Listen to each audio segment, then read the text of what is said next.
મિત્રો જય સ્વામિનારાયણ। ધોરણ 10 વિષય ગણિત પ્રકરણ 11 રચના। મિત્રો આપણે દિવાળી પહેલા રચનાઓનો અભ્યાસ કરેલો, જેમાં રચના 1 અને 2 તેમજ ઉદાહરણ સ્વાધ્યાય 11.1 નો પહેલો અને 11.2 નો ચોથો દાખલો આપણે ગણેલો, એટલે કે એની રચનાઓ આપણે કરેલી। આજે આપણે સ્વાધ્યાય 11.2 નો દાખલા નંબર 1, જેમાં લખ્યું છે 4 સેમી ત્રિજ્યાવાળો વર્તુળ દોરો, તેના કેન્દ્રથી 10 સેમી દૂર આવેલા બિંદુમાંથી વર્તુળના સ્પર્શકની જોડની રચના કરો। મિત્રો આ રચના ઉદાહરણ 3 જે શીખ્યું હતું કે વર્તુળની બહારના બિંદુમાંથી આપેલ વર્તુળના સ્પર્શકની રચના કરો, એ જ રચના છે, ફક્ત માપ જુદા છે। સ્વાધ્યાય 11.2 દાખલા 1 માં અહીંયા 4 સેમી ને બદલે 6 સેમી માપ આપેલું છે, પણ મિત્રો 6 સેમી નું વર્તુળ ખૂબ જ મોટું બને અને કેન્દ્રથી 10 સેમી અંતરે તમે કોઈ બિંદુ લો એટલે આખું પાનું ભરાઈ જાય, એટલે મેં અહીંયા 6 ને બદલે 4 લીધેલું છે। પણ તમારે 6 સેમી નું વર્તુળ દોરીને આ રચના દોર્યા પછી પ્રેક્ટિસ કરવાની રહેશે। તો મિત્રો આજે આપણે આ રચના શરૂ કરતા પહેલા આપ સર્વને નૂતન વર્ષાભિનંદન સાથે જય સ્વામિનારાયણ। તો આપણે જ્યારે રચના દોરીએ ત્યારે પરિકર, માપપટ્ટી, પેન્સિલ એનો ઉપયોગ આપણે કરતા હોઈએ છીએ। તો અહીંયા આપણે ઓ કેન્દ્રિત એક વર્તુળ લઈએ અને જ્યાંથી 4 સેમી નું વર્તુળ દોરીએ, તમારે પણ એ વર્તુળ દોરવાનું। તો આ રીતે 4 સેમી નું વર્તુળ દોર્યું છે। હવે તેના કેન્દ્રમાંથી 10 સેમી દૂર, હવે આની ત્રિજ્યા 4 છે, તો 10 સેમી અંતરે દોરવું હોય તો હવે કેટલું લેવું પડે? તો કે બીજું 4, 6 ને 4 10, તો જેટલું આ હોય એની કરતા થોડું વધુ।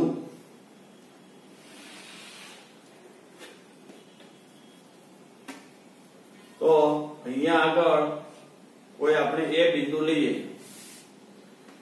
ઓ કેન્દ્ર છે, 4 સેમી ત્રિજ્યાવાળું વર્તુળ દોરેલું છે, કેન્દ્રથી 10 એકમ અંતરે કે 10 સેન્ટીમીટર અંતરે એ બિંદુ આવેલું છે। હવે આપણે આ એ બિંદુમાંથી ઓ કેન્દ્રિત વર્તુળને સ્પર્શકો રચવાના છે। મિત્રો યાદ કરો, આપણે વર્તુળની બહારના બિંદુમાંથી વર્તુળના સ્પર્શક દોરવા હોય તો આ OA નો લંબ દ્વિભાજક રચવો પડે। હવે કોઈ પણ રેખાખંડનો લંબ દ્વિભાજક રચવો હોય તો તેના કુલ માપના અડધા કરતા થોડું વધુ માપ લઈને વારાફરતી O તથા A ને કેન્દ્ર લઈ OA ના ઉપરી અર્ધતલ અને નીચલી અર્ધતલમાં ચાપો લેવાની રહેશે। હવે દાખલા તરીકે આ 4 છે, કુલ અંતર 10 છે, તો અડધું 5 હોય તો એનાથી વધુ અંતર લેવાનું, O ને કેન્દ્ર લઈ ઉપર નીચેના અર્ધતલમાં ચાપ લેવાની।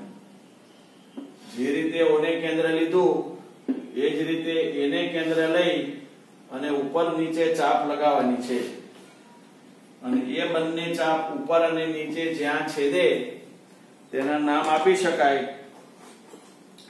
ઉપરનું નામ C આપો, નીચેનું નામ D આપો। હવે આ C અને D બિંદુઓમાંથી પસાર થતી એક રેખા દોરો, જે રેખા OA ને છેદે ત્યાં M નામ આપો। હવે જ્યારે રેખા દોરી છે તો બંને છેડે આપણે તીરની નિશાની કરીશું। હવે મિત્રો આ OA ને M માં છેદે છે સીધી રેખા, હવે M ને કેન્દ્ર લેવાનું અને એમઓ જેટલી ત્રિજ્યા લેવાની.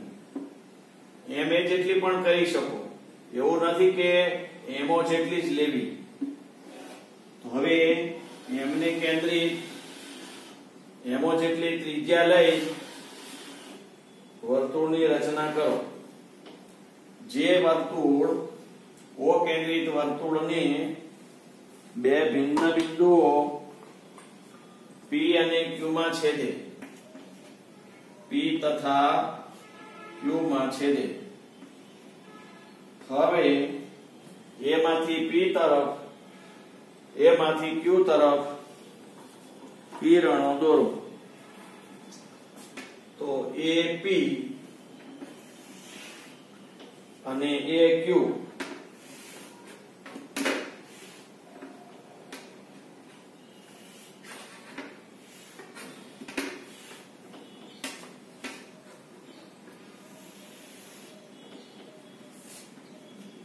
તો આ રીતે AP અને AQ એ આપણા માગેલા સ્પર્શકો છે.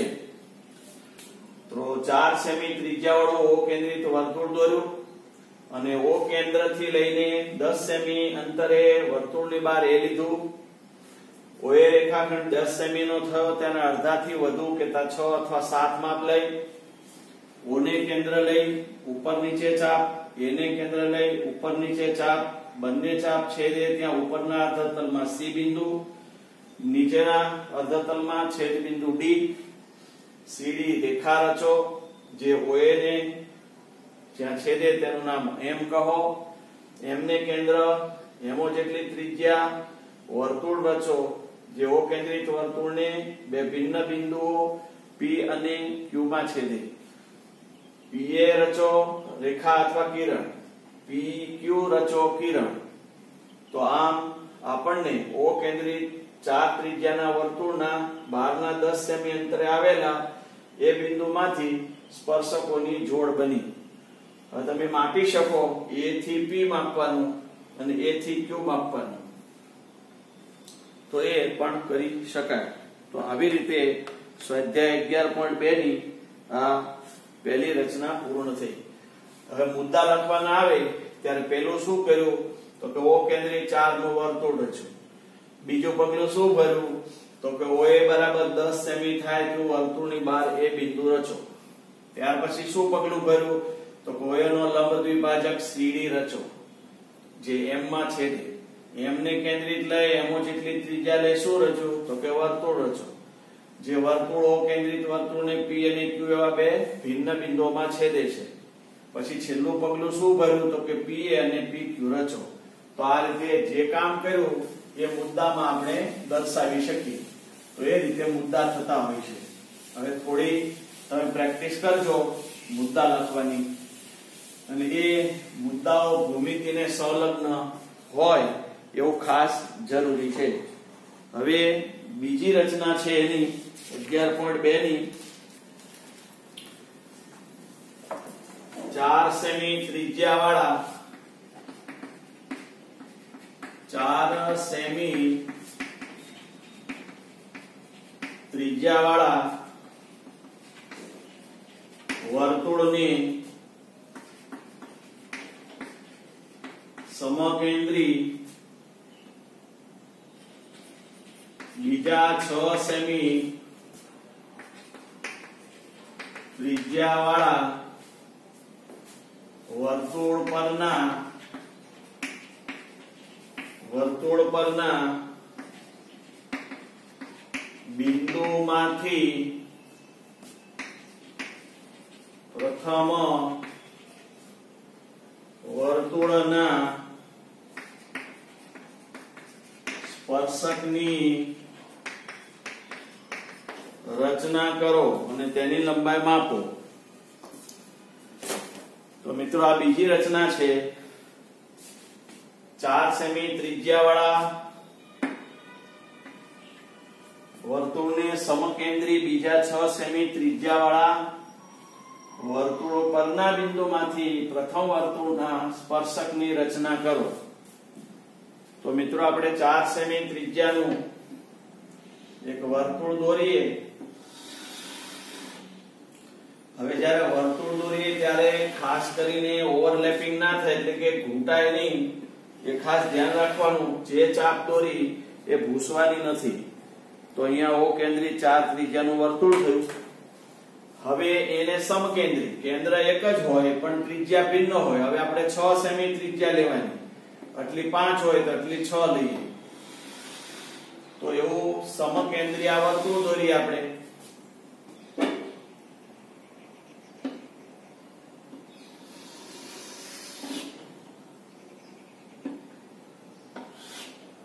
તો આ વર્તુળ જે દોર્યું એ 6 સેમી ત્રિજ્યાનું છે. સમકેન્દ્રી કહેતા કેન્દ્ર સમાન હોય પણ ત્રિજ્યા ભિન્ન હોય એવા એક જ વર્તુળમાં આવેલા વર્તુળો સમકેન્દ્રી વર્તુળો કહેવાય. એ સમકેન્દ્રી વર્તુળની વ્યાખ્યા છે. હવે તમે જોશો કે આ 4 સેમી ત્રિજ્યાનું વર્તુળ, આ 6 સેમી ત્રિજ્યાનું વર્તુળ. હવે આ 6 સેમી ત્રિજ્યાવાળા વર્તુળ પરના બિંદુ, હવે હું અહીંયા કોઈ બિંદુ લઈ લઉં તો એ ઓ કેન્દ્રી 4 ત્રિજ્યાના વર્તુળની ક્યાં છે તો કે બહાર. તો હમણાં જ આપણે ઓ કેન્દ્રી 4 ત્રિજ્યાના વર્તુળની બહાર 10 સેમી અંતરે એ બિંદુ લીધું હતું. તો અહીંયા આગળ આ 6 સેમી અંતરે એ બિંદુ આવ્યું. તો વર્તુળ દોર્યું એટલે દેખાય છે. બાકી તમે ઓ કેન્દ્રથી 6 સેમી ત્રિજ્યા અંતર લ્યો એને તો એ રચના નંબર 1 ની મુજબ થઈ. હવે આપણે આ એ બિંદુમાંથી આ ઓ કેન્દ્રિત વર્તુળને સ્પર્શકો દોરવા છે. તો પહેલું કામ આપણે એ કરીશું કે આ OA ને આપણે જોડી દઈએ.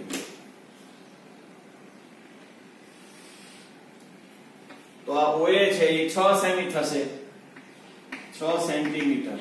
અને O થી અહીંયા આગળ બિંદુ કોઈ B લઈએ તો OB 4 સેમી છે અને OA 6 સેમી છે. હવે A માંથી O કેન્દ્રિત 4 ના સ્પર્શક દોરવા હોય તો આપણે OA નો લંબ દ્વિભાજક રચવો પડે. તો આપણે પહેલા OA નો લંબ દ્વિભાજક રચવો હોય તો OA જેટલી ત્રિજ્યા લઈ અથવા એનાથી થોડી ઓછી ત્રિજ્યા લઈ ઉપર નીચે ચાપ લગાવો. એને કેન્દ્ર લઈ ઉપર નીચે ચાપ લગાવો. હવે બંનેને આપણે જોડી દઈએ. આ બંનેને આપણે જોડી દઈએ. નામ આપી શકાય C અને D. અને C નામ આપો અને D નામ આપો. હવે જ્યાં છેદે ત્યાં નામ આપણે એમ આપો. હમણાં આગલી રચનામાં જે રીતે કર્યું તે પ્રમાણે. હવે આપણે M ને શું કરીશું? કેન્દ્ર લઈશું.